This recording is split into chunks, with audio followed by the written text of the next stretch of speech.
Monsieur Joël Giraud, pour le groupe radical républicain, démocrate et progressiste.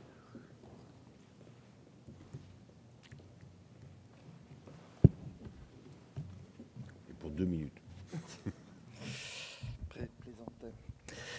Monsieur le Président, Monsieur le Ministre, Madame la rapporteure générale, chers collègues, nous débutons donc l'examen en nouvelle lecture du projet de loi de finances pour 2016. Le texte qui nous est soumis par le Sénat a été principalement enrichi par le gouvernement,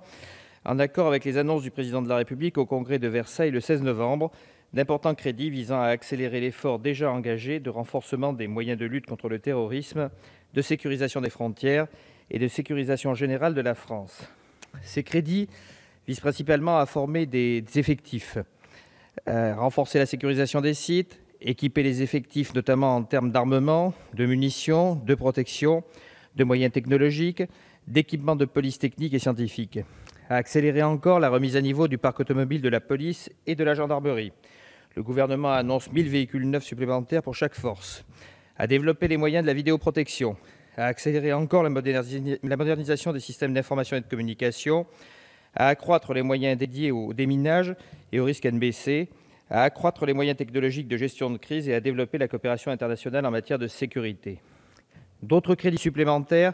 visent à intensifier les frappes en Syrie et en Irak et à ne pas engager de diminution d'effectifs jusqu'en 2019, avec des conséquences budgétaires dès 2016. Nous relevons de surcroît l'engagement de 130 millions d'euros pour les munitions, 20 millions pour l'opération Sentinelle, 13 millions pour le renseignement, 10 millions pour la réserve opérationnelle. Les sénateurs ont également voté des crédits pour renforcer les moyens d'action du groupement interministériel de contrôle, ainsi qu'à destination du secrétariat général de la Défense et à la sécurité nationale pour la protection contre les attentats et au titre des programmes interministériels. Nos collègues ont aussi voté le déploiement des moyens opérationnels du ministère de la Justice, poursuivant les efforts du plan de lutte antiterroriste. Le ministère de la Justice bénéficiera de 2500 emplois supplémentaires sur 2016 et 2017,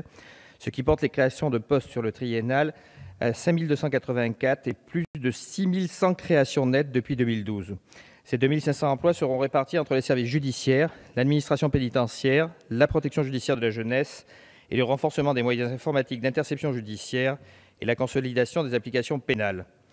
Le gouvernement a également fait voter des crédits supplémentaires à la mission Immigration, Asile et Intégration, visant en particulier à renforcer les outils de contrôle aux frontières, renforcer les outils de contrôle des visas, acquérir 100 bornes Eurodac supplémentaires afin d'équiper les centres de rétention et les points de passage aux frontières, abonder l'OFVI et l'OFPRA des moyens nécessaires à l'armement des hotspots en Italie et en Grèce et à la création de postes dont 12 experts. Enfin, les effectifs douaniers seront renforcés dès 2016 avec le recrutement de 500 personnels affectés au renseignement et à la surveillance à hauteur de 267 équivalents temps plein. Ce surcoût total d'un montant affiché de 850 millions d'euros en 2016 ne représenterait que 1,2% du déficit programmé l'année prochaine, aux alentours de 70 milliards. Probablement sous-estimé à cette date et revu à la hausse en cours d'année, cet effort de défense intérieure et extérieure n'en demeure pas moins concret, précis, réel et répond aux besoins immédiats de nos services qui font face à la menace au quotidien sur le terrain. J'en viens aux autres sujets du PLF qui sont nombreux. Concernant les amendements du groupe de RDP, une bonne dizaine d'entre eux ont été maintenus, comme le dispositif favorable aux indépendants soumis au RSI qui subissent une affection de longue durée, l'exonération de redevances pour les fontaines patrimoniales en zone de montagne, les exonérations de foncier et d'aménagement pour les maisons pluriprofessionnelles de santé dont les collectivités prennent la maîtrise d'ouvrage, la sécurisation des ressources du Fonds national d'accompagnement vers et dans le logement via les astreintes prononcées à l'encontre de l'État au titre du DALO, le maintien de la mesure flotte de vélos pour les entreprises issues de la loi pour la transition énergétique, ou enfin nos amendements communs avec Mme Monique Rabin qui concernent les CCI. Je me félicite aussi que les sénateurs aient maintenu et même amélioré les garanties financières pour les communes nouvelles, en repoussant jusqu'au 1er janvier 2017 et sans condition de délibération la date limite de fusion pour en bénéficier. Nous sommes également satisfaits que les sénateurs aient conservé un amendement de notre rapporteur spécial de la mission Relations avec les collectivités territoriales, Christine Plasbonne, que le groupe de RDP avait préalablement déposé, consistant à maintenir durant les 3 années le dispositif commune nouvelle en cas d'agrégation d'une commune tiers dans la période. Les sénateurs ont également maintenu l'extension aux travaux de voirie du bénéfice du FCTVA, mesure sur laquelle nos deux chambres se rejoignent. Si ces dispositifs ont été maintenus au Sénat, d'autres que nous avions défendus y ont été plus fermement adoptés, comme la suppression de la fameuse taxe farine, la création du FIPDOM ardemment défendu par notre collègue Harry Chalut, qu'il avait fait adopter en commission des finances le mois dernier avant que le gouvernement ne demande sa suppression, la création d'un crédit d'impôt pour l'action solidaire ou encore le principe pour la taxe affectée aux chambres d'agriculture d'un rabot de 2 % seulement pour les 3 années à venir, comme cela a été d'ailleurs négocié, semble-t-il, avec les professionnels du secteur. Autant d'amendements donc que nous n'avons pas redéposés puisqu'ils sont intégrés au texte que nous nous apprêtons à examiner. Enfin, je conclurai sur ceux qui ont connu un destin plus funeste et non des moindres, que nous allons redéfendre aujourd'hui. Bien sûr, d'abord, la suppression de l'exonération pour les transactions intrajournalières à notre impôt de bourse nationale, au très faible taux pourtant de 0,2 %,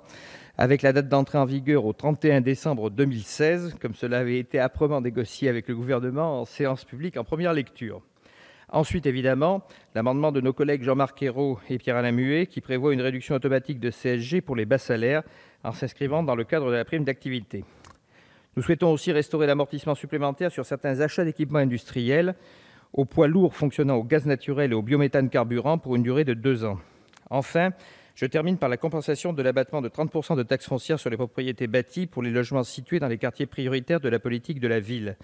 Notre collègue Jacques Krabal avait fait adopter, notamment grâce au soutien de notre collègue François Pupponi, la création d'une dotation de compensation pour les collectivités classées en QPV, malheureusement supprimée par nos collègues de la Haute Assemblée. Aussi, nous l'avons redéposé, ainsi qu'un autre amendement commun avec notre collègue François Pupponi qui vise à maintenir, à compter de 2016, le taux de compensation pour les collectivités à hauteur de 40 %. Je vous remercie. Merci, Monsieur Giraud. La parole est à Monsieur Sansu.